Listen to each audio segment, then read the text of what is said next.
Mga kababayan, handa na ba kayong sumama sa isang gabing puno ng misteryo at takot? Sa Luneta Park, isang lumang kahon ng musika ang nagdala ng sumpa mula kay Don Rafael at ang babala niya ay nagtakda ng isang mapanganib na gabi. Ang bawat hampas sa kahon ay tila daing ng isang nilalang na ayaw magpatahimik at ang pagwasak dito ay simula pa lang ng isang bangungot. Subaybayan natin ang kwento ni Isabela habang siya ay lumalaban sa mga aninong nagbabadya ng lagim at alamin kung paano niya haharapin ang di matapos-tapos na sumpa ng kahong ito. Habang papalubog ang araw at ang mga tao ay nagtatampisaw sa ganda ng Luneta Park, nilapitan ni Isabela si Mateo at ang tropa niyang sina Lian, Gabi, Carlo at Sofia. Nakaupo sila sa damuhan, pinalilibutan ng isang antigo at ukit-ukitang kahon ng musika. Kitang-kita sa mukha nila ang seryosong misyon na kanilang gagampanan. Inilabas ni Mateo ang isang lumang sulat na galing kay Don Rafael. May mga babalang nakasulat dito tungkol sa demonyong kahoy na nakakulong sa loob ng kahon. Dapat daw itong sirain bago pa man tumuntong ang oras sa hating gabi. Tila ba isang pelikula ang kanilang eksena, puno ng misteryo at tensyon. Walang ano-ano'y inilabas ni Isabela ang maso na dala niya pa mula Tondo. Nagsimula silang paluin ang kahon. Sa bawat hampas parang may daing na lumalabas sa kahon, na para bang may hinanakit ito sa kanilang ginagawa. Nakakakilabot ang tunog na iyon pero hindi sila nagpatinag.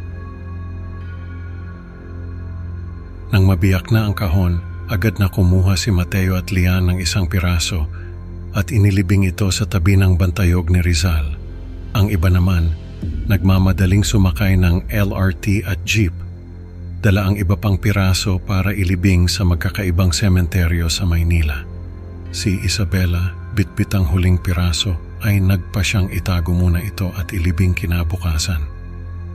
Ngunit, hindi niya alam na ang gabing iyon ay magiging simula ng isang nakakatindig balahibong karanasan.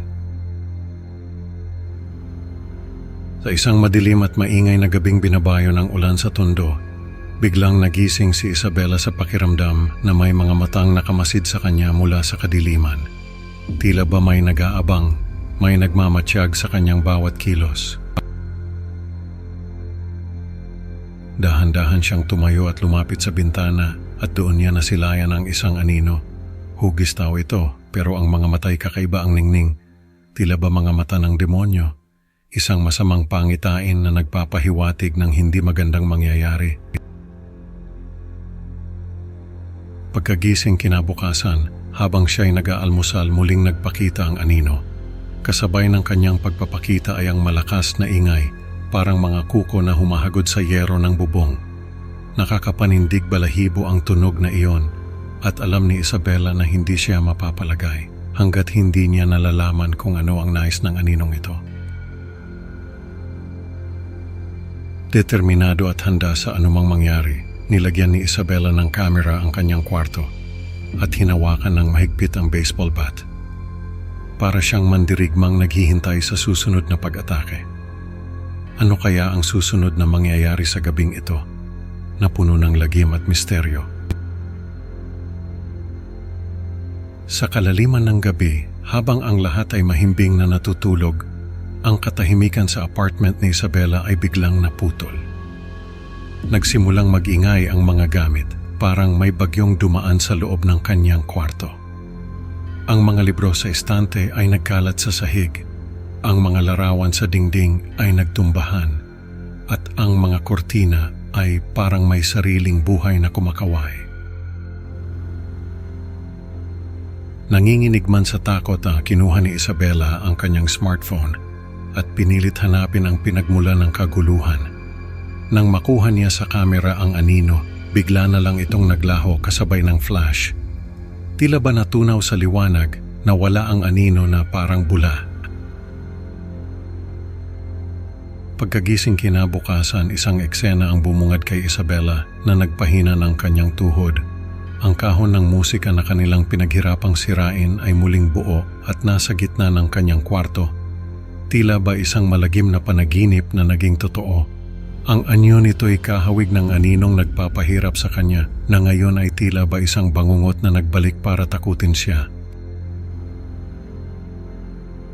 Hindi na matiis ni Isabela ang takot na bumabalot sa kanya gabi-gabi. Nagpasya siyang sundin ang kanyang pangako at ilibing ang kahon sa isang lumang sementeryo sa Pasay. Sa ilalim ng maulap na kalangitan, naglakad siya sa gitna ng mga libingan, bitbit ang kahon na parang isang mabigat na pasanin. Hinanap niya ang pinakamainam na lugar, isang tahimik na sulok kung saan wala ng ibang makakakita o makakadama sa sumpang dala ng kahon. Nang mailibing na niya ito, tumindig si Isabela sa harap ng puntod, pinagmamasdan ng lupa na ngayoy nagtatakip sa kanyang bangungot. Umaasa siyang ang kanyang ginawa ay sapat na upang matapos na ang kanyang bangungot. Ngunit sa kanyang pagtalikod, isang kakaibang lamig ang kanyang naramdaman na tila ba may mga matang nakamasid sa kanya mula sa kadiliman. Ano kaya ang susunod na mangyayari kay Isabela matapos niyang ilibing ang kahon? Ang bangungot ba ay tunay nang natapos? O ito'y simula pa lamang ng mas malalim na misteryo? Sa mga sumunod na araw, parang normal lang ang lahat para kay Isabela. Pumapasok siya sa trabaho, nakikipagkita sa mga kaibigan, at ginagawa ang mga karaniwang gawain. Pero kahit anong subok niya, hindi niya maalis sa isipan ang pakiramdam na may ibang presensya sa paligid niya. Yung tipong kahit mag-isa ka lang sa kwarto, ramdam mo na may iba na parang may bumubulong sa tainga mo kahit na ang tahimik ng paligid. Hindi niya maintindihan kung bakit pero hindi siya mapanatag.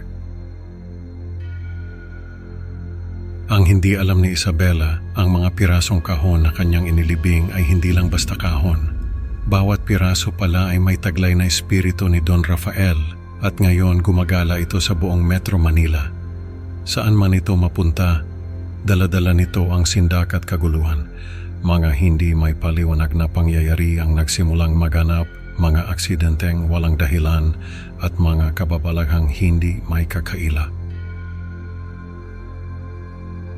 Isang taon ang lumipas at ang mga kwento tungkol sa mga nangyari sa mga lugar kung saan inilibing ang mga piraso ng kahon ay naging mainit na usapin. Sa mga kapihan, sa mga post sa Facebook at Twitter, di mapigilang pag-usapan ng mga tao ang tungkol sa demonyong kahoy na nagdudulot ng takot sa puso ng bawat Manileño. Si Isabela na ngayon ay may pangalan na sa larangan ng paranormal ay hindi na basta-basta ang dating simpleng babae. Nagpasya siyang kumilos. Kailangan niyang hanapin at pagsama-samahin ang mga piraso ng kahon ni Don Rafael. Sa kanyang isip ito lang ang paraan para matapos na ang sumpa at ang lagim na dala-dala nito. Ngunit sa paghahanap niya, ano kaya ang matutuklasan niya? Anong panganib ang naghihintay sa kanyang paglalakbay para harapin ang demonyong kahoy?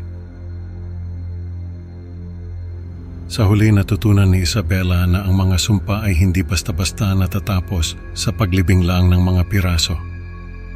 Mga ka-creepy Pinoy stories, salamat sa pakikinig. Huwag kalimutang mag-like at mag-subscribe para sa mas marami pang nakakakilabot na kwento. Excited na akong makasama kayo sa susunod na upload. Tandaan, baka ang susunod na anino sa dilim ay ang sumpa na iyong hindi inaasahan. Mag-ingat at hanggang sa muli mga kaibigan. Huwag hayaang ang inyong mga bangungot ay maging katotohanan.